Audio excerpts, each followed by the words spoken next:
Bismillahirrahmanirrahim. Assalamualaikum warahmatullahi wabarakatuh. Perkenalkan, nama saya Raja Muhammad Fikrayuda, NIM 211011066, Prodi Administrasi Publik.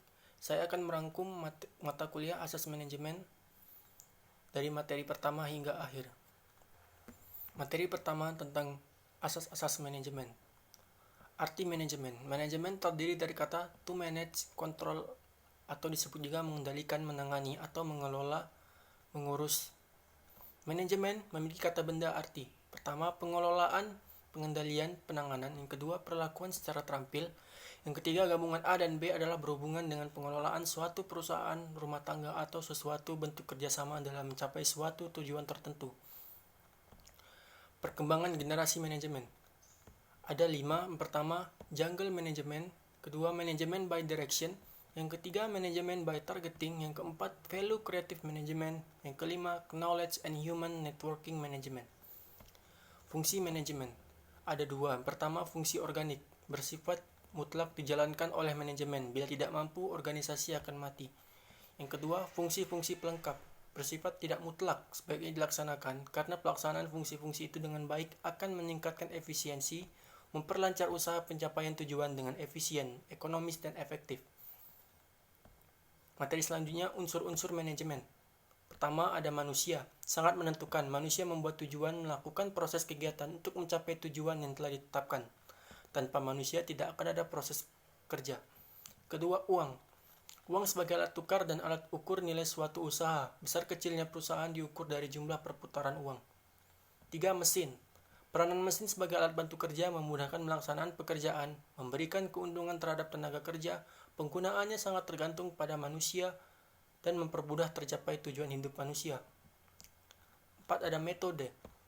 Tercapai atau tidaknya tujuan sangat tergantung pada cara melaksanakannya. Dengan cara kerja yang baik akan memperlancar dan mempermudah jalannya pekerjaan. Kelima, material. Manajemen ada karena adanya kegiatan manusia secara bersama-sama untuk mengurus material. Terakhir, pasar. Fungsi pasar penting untuk memasarkan barang-barang hasil produksi sesuatu kegiatan usaha. Pasar penting dikuasai demi kelangsungan proses kegiatan badan usaha atau industri. Teori manajemen itu ada 3. Pertama, scientific management. Tokoh yang mengembangkannya itu Taylor, Fayol, Gulick, Arwick. Fokus pada produktivitas dan memudahkan pekerjaan. Perlu dikembangkan metode kerja dan standar kerja. Muncul time and motion study atau studi gerak dan waktu dalam melaksanakan pekerjaan. Prinsip-prinsip kerja, setiap orang dalam organisasi harus diberi perlengkapan kerja dan insentif yang tinggi agar hasil kerja berkualitas. Kedua, teori hubungan manusia. Tokoh yang mengembangkannya Follett, Mayo, Roethlisberger. Sanggahan teori finansial untuk meningkatkan produktivitas kerja, hubungan yang dinamis dan harmonis. 3. Behavior science. Tokoh yang mengembangkannya Chester E. Barnard and Herbert Simon, gabungan dari teori insentif dan teori hubungan manusia, yang memfokuskan pada perilaku kerja yang kooperatif dalam organisasi formal. Materi selanjutnya itu perencanaan. Arti perencanaan, bermacam-macam pengertian yang diberikan oleh penulis mengenai perencanaan, antara lain. Menurut W.H. Newman, perencanaan adalah penentuan terlebih dahulu apa yang akan dikerjakan. Sedangkan menurut Sondan Pesiagian, perencanaan adalah keseluruhan proses pemikiran dan penentuan secara matang hal-hal yang akan dikerjakan di masa yang akan datang dalam rangka pencapaian tujuan yang telah ditentukan.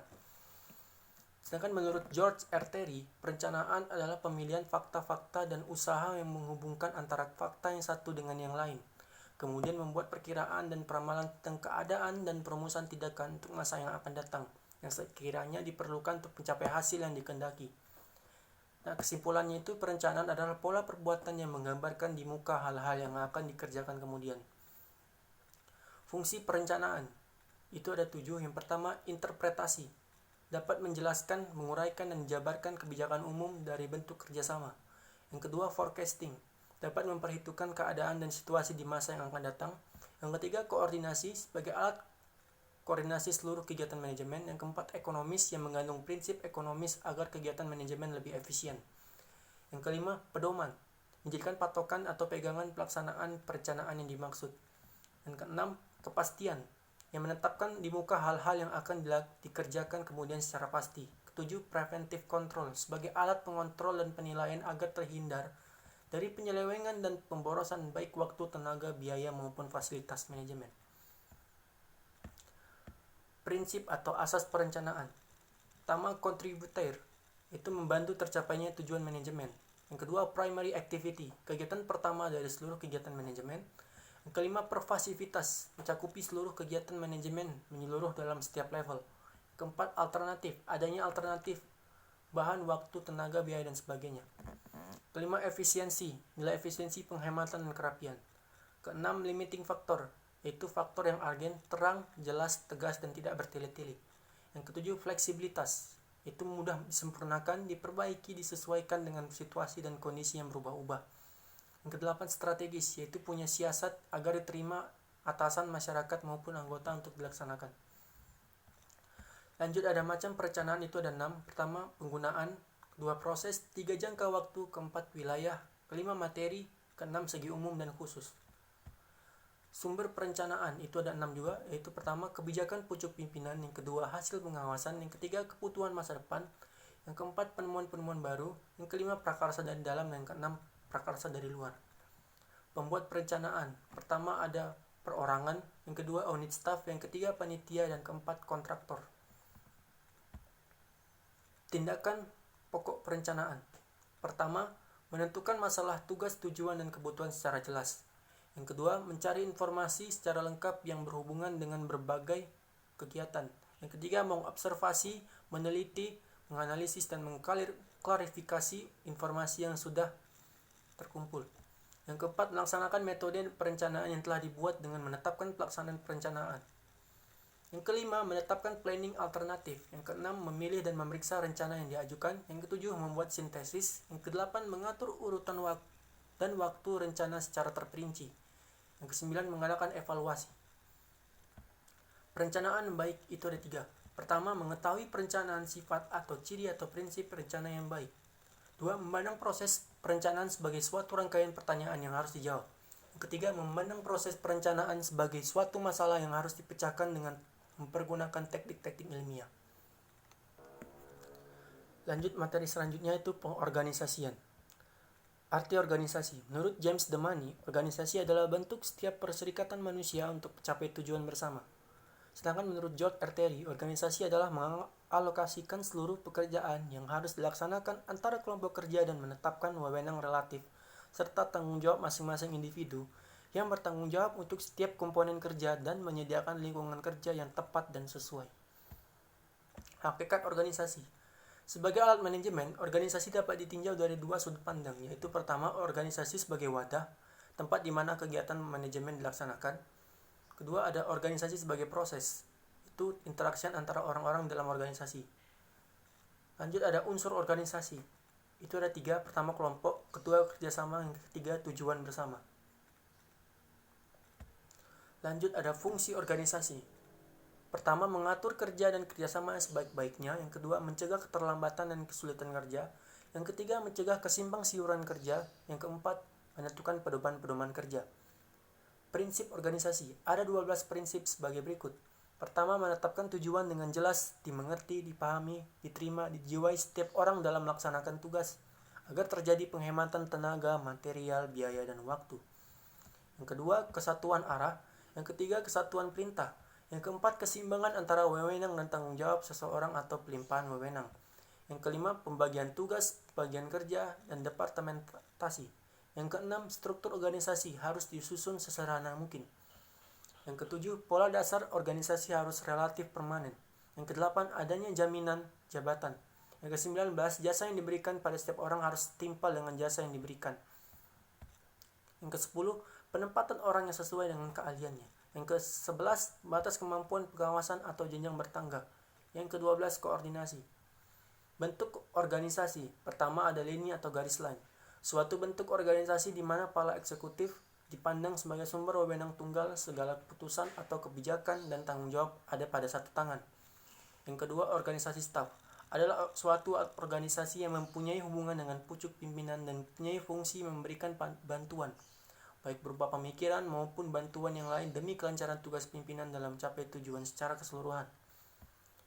Ketiga, organisasi lini atau garis dan staf adalah suatu bentuk organisasi di mana pimpinan dibantu oleh staf dan ada kesatuan yang komando serta memiliki garis komando dari tingkat yang paling atas hingga tingkat yang paling bawah. Yang keempat, organisasi tipe panitia adalah suatu bentuk organisasi di mana pimpinan berbentuk kolektif, terdiri atas beberapa orang. Segala keputusan diambil dalam suatu forum dan menjadi tanggung jawab bersama. Bentuk lain organisasi, yang pertama bentuk lurus, bentuk fungsional, dan bentuk lurus dan fungsional. Yang ketiga, bahan organisasi, ada struktural, fungsional, jabatan, dan nama. Lanjut ke materi selanjutnya, ada organisasi publik dan organisasi bisnis. Definisi.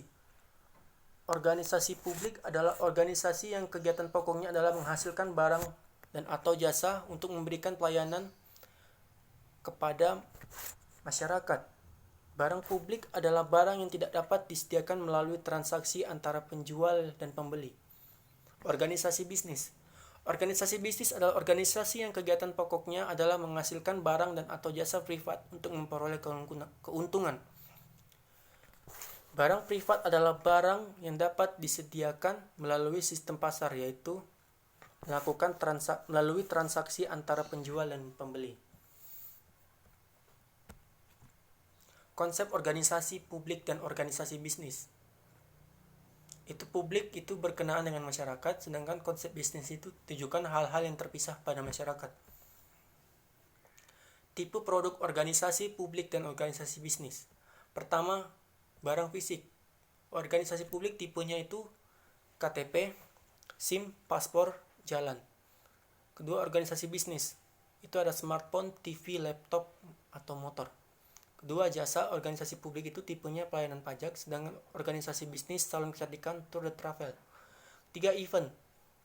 Organisasi publik berbentuk perayaan HUT RI, peringatan hari raya, sedangkan bisnis siaran bola. Lanjut, ada 4 tempat. Kalau yang organisasi publik itu taman kota atau alun-alun. Kalau sedangkan bisnis studio TV swasta maupun taman wisata. Yang kelima, sifat. Organisasi publik itu berbentuk barang publik atau barang privat, sedangkan organisasi bisnis itu barang privat. Lanjut ke materi selanjutnya, cara membuat rencana hidup 10 tahun ke depan. Yang pertama, cari tahu apa yang ingin direncanakan. Langkah pertama dalam membuat rencana masa depan adalah dengan melihat aspek kehidupan mana yang ingin Anda fokuskan. Yang kedua, menentukan prioritas. Saat membuat rencana masa depan, terkadang akan muncul berbagai keinginan. Misalnya, ingin menabung untuk membeli rumah, tetapi ada catatan lain, ingin melanjutkan sekolah ke jenjang pendidikan lebih tinggi, atau tiba-tiba teringat akan ingin memberangkatkan orang tua ibadah ke tanah suci. Ketiga, buat rancangan jangka panjang. Rencana masa depan Anda tentunya tidak hanya mencakup 1 atau 2 bulan saja, tapi haruslah sesuatu yang akan dilakukan dalam jangka panjang. Misalnya untuk 5 tahun atau 10 tahun ke depannya. Keempat, percaya pada diri sendiri. Rencana masa depan adalah sesuatu yang awalnya terkesan sangat berat dan melelahkan. Tetapi Anda harus optimis dan percaya dengan kemampuan yang dimiliki bahwa Anda bisa mencapainya. Kelima, buat tujuan atau tahapan kecil.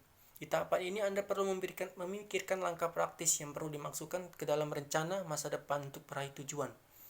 Tahapan yang dibuat haruslah realistis dan dapat dicapai. Keenam, kenali tantangan yang akan dihadapi. Membuat rencana masa depan tidak hanya meliputi membuat tahapan-tahapan yang perlu dilakukan, tapi juga mencari tahu kira-kira apa yang bisa menghalangi rencana Anda. Ketujuh, membuat rutinitas yang mendukung. Buatlah rutinitas yang mendapat mendukung Anda untuk menjalankan rencana masa depan yang sudah ditetapkan. Kedelapan, menentukan support system. Selain rutinitas, Anda juga perlu melihat orang-orang dan lingkungan sekitar. Kesembilan, coba metode vision board. Anda dapat membuat rencana masa depan dengan menggunakan vision board yang berisikan target yang ingin dicapai. Materi selanjutnya itu penggerakan. Menurut George R. Terry, penggerakan adalah menempatkan semua anggota kelompok agar bekerja secara sadar untuk mencapai tujuan yang telah ditetapkan sesuai dengan perencanaan dan pola organisasi. Istilah penggerakan. Terdapat beberapa terminologi penggerakan dalam bahasa asing antara lain. Pertama, actuating, yaitu penggerakan orang lain secara umum. Yang kedua, directing, yaitu penggerakan orang lain dengan memberikan petunjuk-petunjuk dan pengarahan. Yang ketiga, commanding, yaitu menggerakkan orang lain dengan memberikan perintah atau komando dan kadang-kadang paksaan. Lanjut ada motivating, yaitu menggerakkan orang lain dengan memberikan instruksi, alasan, bimbingan, nasihat, dan koreksi. Lanjut ada staffing, yaitu menggerakkan orang lain dengan menempatkannya pada fungsi yang sesuai ataupun dengan memberikan jabatan tertentu. Terakhir ada leading, yaitu menggerakkan orang lain dengan memberikan contoh dan teladan yang baik. Teknik penggerakan ada 10. Yang pertama, jelaskan tujuan pada setiap orang yang ada dalam organisasi. Yang kedua, usahakan agar setiap orang menyadari, memahami, serta menerima baik tujuan tersebut. Yang ketiga, jelaskan filsafat yang dianut pimpinan organisasi dalam menjalankan kegiatan-kegiatan organisasi. Yang keempat, jelaskan kebijaksanaan yang ditempuh oleh pimpinan organisasi dalam usaha pencapaian tujuan. Yang kelima, usahakan agar setiap orang mengerti struktur organisasi. Yang keenam, jelaskan peranan apa yang diharapkan oleh pimpinan organisasi untuk dijalankan oleh setiap orang. Yang ketujuh, tekankan pentingnya kerjasama dalam melaksanakan kegiatan yang diperlukan. Yang kedelapan, perlakuan setiap bawahan sebagai manusia dengan penuh pengertian. Yang kesembilan, berikan penghargaan serta pujian pada pegawai yang cakap dan teguran serta bimbingan pada orang-orang yang kurang mampu bekerja. Yang kesepuluh, yakinkan setiap orang bahwa dengan bekerja baik dalam organisasi tujuan pribadi, orang-orang tersebut akan tercapai semaksimal mungkin. Lanjut ke materi selanjutnya ada kombinasi manajerial dan leadership. Dalam tugas kepemimpinan organisasi, manajerial adalah mengendalikan untuk menempatkan titik temu terbaik antara dua faktor-faktor yang menentukan suatu keberhasilan yang diharapkan organisasi. Faktor-faktor penentu keberhasilan yang menjadi fokus utama adalah kualitas, ruang, dan waktu. Lanjut ada leadership, adalah memberikan tuntutan, contoh, bimbingan, dorongan sehingga orang-orang dengan senang hati bergerak mencapai suatu keberhasilan yang diharapkan organisasi. Faktor-faktor penentu keberhasilan yang menjadi fokus utama adalah manusia. Dalam tugas kepemimpinan pada fungsi produksi, manajerial adalah mengendalikan untuk mendapatkan kualitas untuk produk tinggi, waktu proses produksi singkat, dan biaya produksi rendah. Contoh alat kendalinya adalah standar produksi, jadwal produksi, anggaran, dan lain-lain.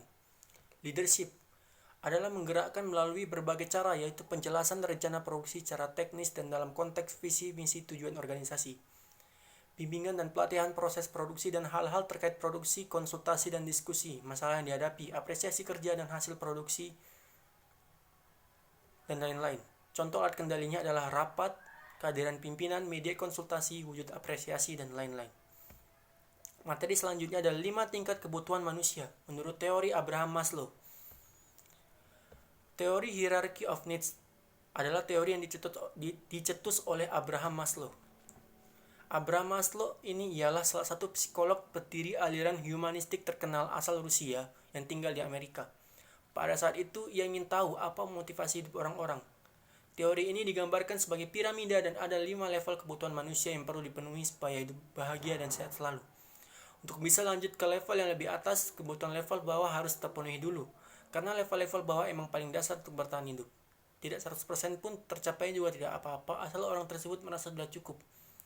Adapun 5 level kebutuhan manusia yang perlu dipenuhi sebagai berikut. Pertama, kebutuhan tubuh. Kedua, kebutuhan keamanan. Yang ketiga, kebutuhan cinta. Yang keempat, kebutuhan kepercayaan diri. Yang kelima, kebutuhan hidup sesuai potensi.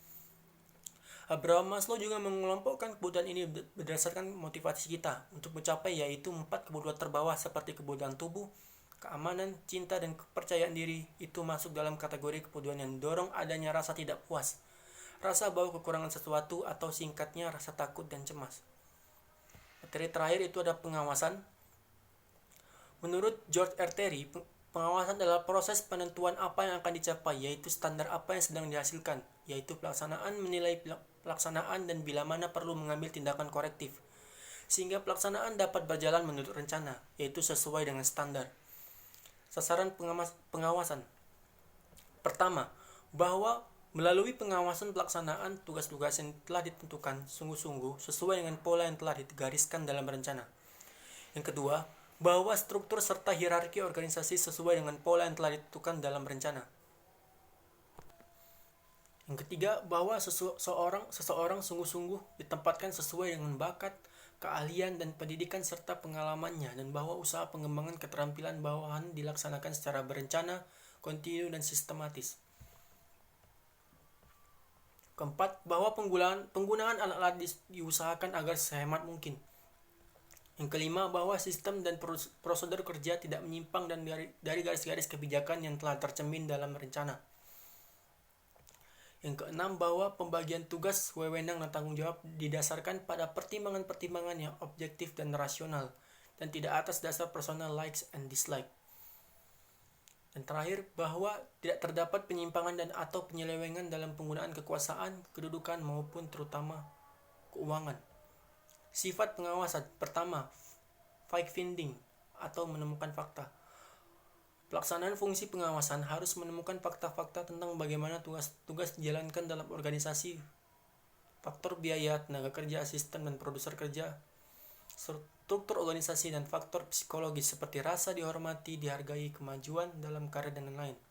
Preventif, mencegah. Proses pengawasan dijalankan untuk mencegah timbulnya penyimpangan dan penyelewengan dari rencana yang telah ditentukan. Masa sekarang, pengawasan hanya dapat ditujukan terhadap kegiatan-kegiatan yang kini sedang dilaksanakan. Sebagai alat, pengawasan hanyalah sekedar alat untuk meningkatkan efisiensi, tidak boleh dipandang sebagai tujuan. Mempermudah tercapainya tujuan. Pelaksanaan pengawasan harus mempermudah tercapainya tujuan. Efisien. Jangan sampai pengawasan malahan menghambat usaha peningkatan efisiensi. Menemukan apa yang tidak betul, bukan siapa yang salah. Pengawasan tidak untuk menentukan siapa yang salah jika ada ketidakberesan, akan tetapi untuk menemukan apa yang tidak betul. Bersifat membimbing. Pengawasan harus bersifat membimbing agar para pelaksana meningkatkan kemampuannya untuk melakukan yang ditentukan. Teknik pengawasan. Pada prinsipnya, terdapat dua macam teknik pengawasan, yaitu: pertama, pengawasan langsung. Apabila pimpinan organisasi mengadakan sendiri pengawasan terhadap kegiatan yang sedang dijalankan, dapat berbentuk inspeksi langsung, on-the-spot observation, and on-the-spot report. Yang kedua, pengawasan tidak langsung. Pengawasan dari jarak jauh dilakukan melalui laporan yang disampaikan oleh para bawahan, dapat berbentuk tertulis dan lisan. Metode pengawasan ada 3. Pertama, metode observasi langsung. Metode pengamatan langsung oleh atasan pimpinan terhadap pelaksanaan kerja yang sedang dilakukan oleh pegawai atau petugas. Yang kedua, metode statistik, yaitu pengamatan dilakukan melalui data yang disusun secara statistik dan grafis. Statistik disusun dari data yang sudah diolah sehingga mudah dipahami. Ketiga, metode laporan, yaitu pengawasan dilakukan setelah diketahui kesalahan, kekeliruan, dan penyalahgunaan dari laporan yang diterima. Fungsi pengawasan. Ada beberapa macam fungsi pengawasan yang baik, antara lain: pertama, mencegah penyimpangan; kedua, memperbaiki kesalahan; yang ketiga, menindak penyalahgunaan; yang keempat, mendinamisasi organisasi dan kegiatan manajemen; kelima, mempertebal rasa tanggung jawab; dan keenam, mendidik pegawai atau pelaksana. Proses pengawasan. Proses pengawasan terdiri atas beberapa tindakan, antara lain: pertama, menetapkan dasar pengawasan, menentukan apa yang harus dikerjakan, yang hendak dicapai, diharapkan, dituju, atau dicita-citakan. Yang kedua, meneliti, memeriksa, dan menilai hasil yang dapat dicapai, meneliti apa yang sedang dilakukan, dikerjakan. Ketiga, membandingkan hasil pelaksanaan dengan dasar yang telah ditetapkan. Dan terakhir, memperbaiki penyimpangan, kesalahan, dan kelemahan dengan tindakan koreksi. Sekian dari rangkuman saya. Wabillahi taufiq wal hidayah. Wassalamualaikum warahmatullahi wabarakatuh.